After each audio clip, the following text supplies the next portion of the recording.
Welcome back to the channel, ladies and gentlemen. This is Bumzilla112 coming at you with another War Thunder video.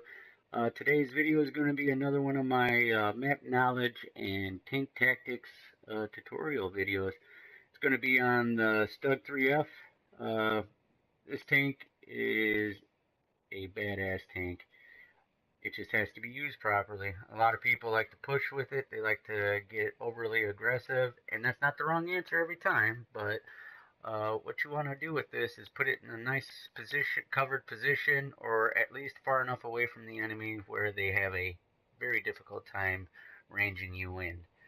So let's take a quick look at the stat card. You got the 75 millimeter L43 cannon. This thing it's a fucking monster. This round that they have with it. Of course, all German tanks, as soon as you start out, you get the best round. It's got the 17 grams of explosive mass with it, TNT equivalent of 28.9 grams. So it's a one-shot monster, that's for sure. So yeah, let's go ahead and get right into this. Okay, so first things first. As you can see, I have changed up the format how I'm doing these. My play is going to be in the top right hand corner, and of course you're going to see the enemy movement. Pay attention to where they're moving at the start of the map. This is the most important portion of this, so that you guys can see exactly how the enemy wants to move throughout the map. Me just telling you it's not going to work. I could show you, and if you look as they're moving through from their spawn, they're pushing to the far right hand side.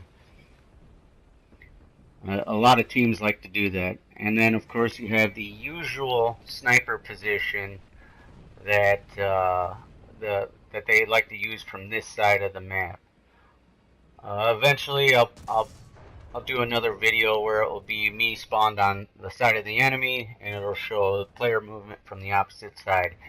And I'm not joking, 9 times out of 10 these videos, or when I do this, you're not going to see much difference in player movement. There's general typical spots that that enemy like to go, and this is one of the biggest portions of this game, is to know your distances, which from where I'm sitting at, which is on a road that's that overlooks this entire sniper position. It's approximately 800 meters. And just look at them. They bunch up there, and it's pretty much easy pickings, as long as you have the range down.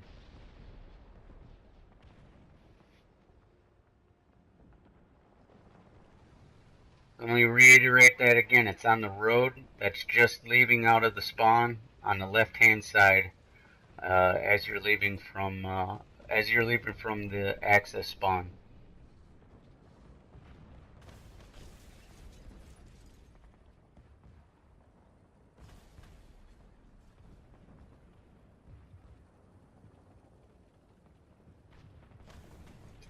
Also, let me know if you guys want to see the actual gameplay itself as the main portion of the screen, and then do the enemy movement on the right. But I feel that being able to see what the enemy is doing during an actual fight is very important for people to see.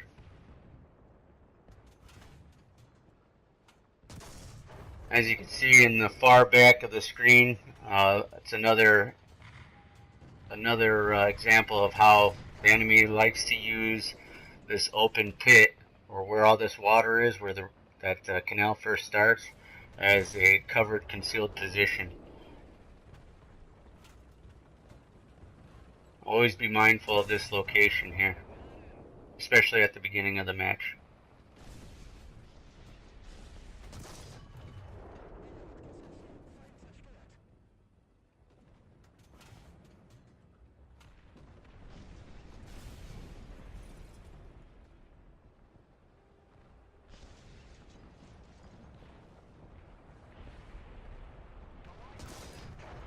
Right about here is where the video starts to not match up. I had a difficult time getting it to line up properly.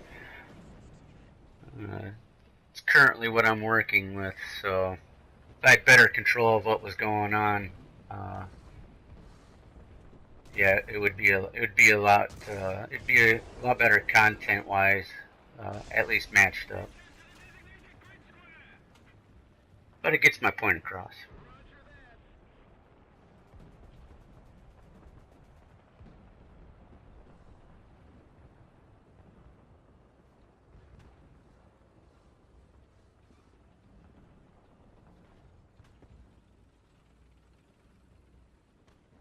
Once you've pretty much established a good solid amount of kills, usually pick up 3, maybe 4 kills at that location. Then it's time to move. And remember what I said, stick far back so that the enemy have a very difficult time ranging you in. You're not going to have a problem because you know the ranges. From this position here, pretty much enemy that's going to be on the ridge line is going to be between 700 to 900 meters.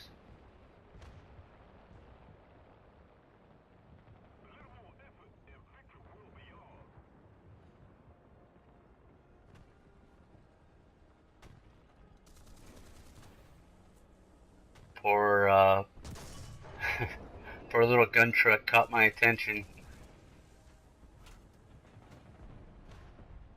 And that will be, I believe, about it. That was the 5th and final kill for this match, and the rest of the match, as you can see, the enemy got entirely enveloped. They're back in their spawn, started spawn camping, and we'll go ahead and move on to the next one. Alright, here we are on jungle. As you can see again, this is a single capture point. Same exact game mode as the last one. And of course the enemy's gonna do what? They're gonna push as hard as they can to the cap point. So I made it right in my head. I was like, okay, I gotta be overly aggressive on this one. I know exactly what side of this cap I need to take it. Spawning on this side. I know that it's perfect defilade right here. The things you have to remember with the StuG is that it doesn't have gun depression at all whatsoever. You can't deal with anything that's sitting below you.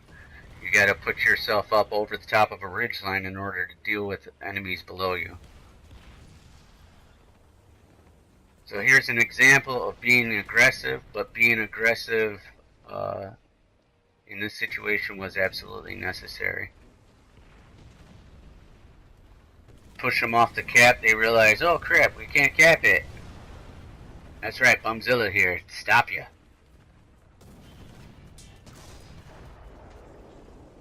Get an unlucky bounce on that Cromwell.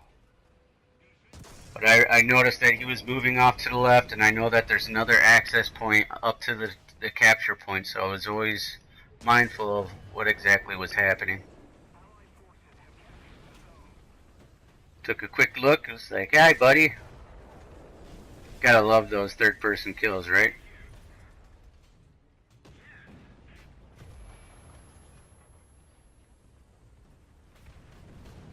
Oh, also, if you're wondering what that green and yellow sticker is there at the bottom, it's because I was using someone else's camera view during the replay.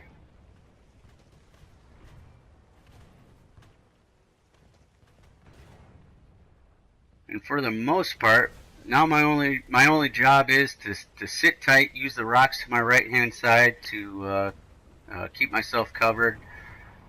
Keep an eye on the hill that's to the left hand side. That's a popular spot for people to go to, and stop individuals like this from advancing across the river too far. The ones that have already crossed over, I know that they're on somewhere near me here, but as you can see on the replay, they're at the bottom of the cap point. There's not much they could do at this point. Our team has pushed forward. We've secured the cap point on the left and right hand side. We've secured the hill on the left hand side, as you can see right there. Now it's just a waiting game. I wanted to show this part because I saw this gun truck running off in the distance. I was like, man, I could have swore these rounds were at least coming close to impacting, right?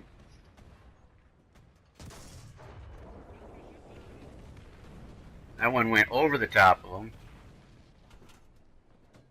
And the next shot I take at him, I could have swore, not this one, the next one that I take at him, I could have swore freaking hit him.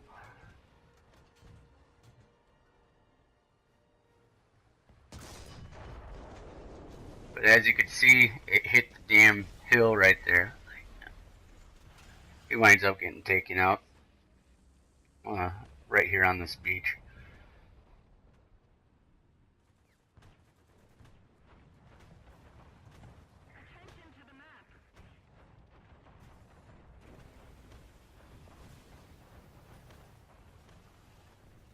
So the rest of this match is pretty much just a waiting game. I wasn't going to cut it out because, you know, might as well just show it in its entirety. And since it is a tutorial video, why the hell not, right? And this is a prime example of how to use the StuG in an aggressive stance and then move straight to a defensive stance.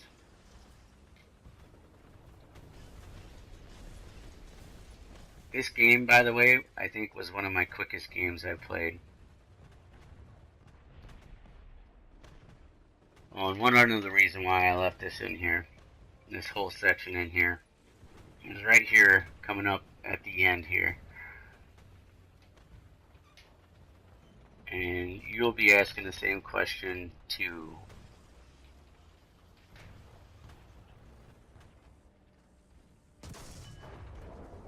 Why is that jumbo on a flank like that?